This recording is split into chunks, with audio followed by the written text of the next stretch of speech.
panalangin. Ang isa pong magandang masasabi ko roon, hindi po pala mahirap pa i-convince ang asawa. So, araw-araw din po namin kasama ang asawa ko sa Oh, Christmas thanks be party. to God. Oo, pati po yung aking kapatid na lalaki din, kasama rin po siya, pati po yung mga bata. Okay. Kaya nakakatuwa po talaga. God is Tapos good.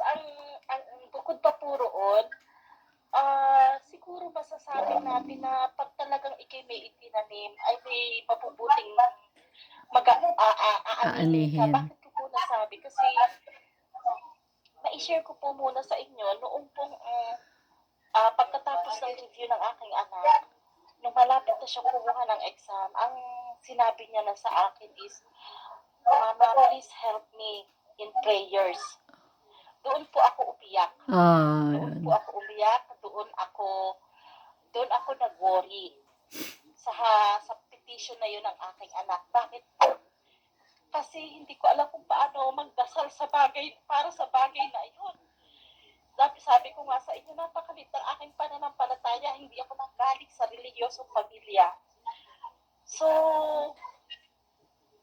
ang nangyari po ay marami po akong mga naging kaibigan na noong una-una pa na ako'y nagtatrabaho sa iba-ibang lugar, marami po akong naging kaibigan diyan sa Indonesia, may naging kaibigan po akong pari. Diyan po sa Singapore, marami po akong naging kaibigan. So, yung po ang mga tumulong sa akin sa pagdadasal, kaya po yung panalangin ng aking anak ay parang sabihin kong all over the All world. over. Kasi Sabi nga marami yung mga talaga ang nanalangin. At ang nakakatuwa po roon, noong araw na inirelease na po yung board exam, so sabi ng aking anak, "Mama, doktora na po ako ngayon," sabi niya, yun ang text niya sa akin. Tapos bigla ko siyang tinawagan.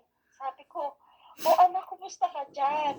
Sabi niya, una niya sinabi, alam niyo po, "Mama, tawagan niyo lahat na nagdasal sa akin at pasalamatan ninyo." So oh, I praise God for that. amen, Talaga pong amen.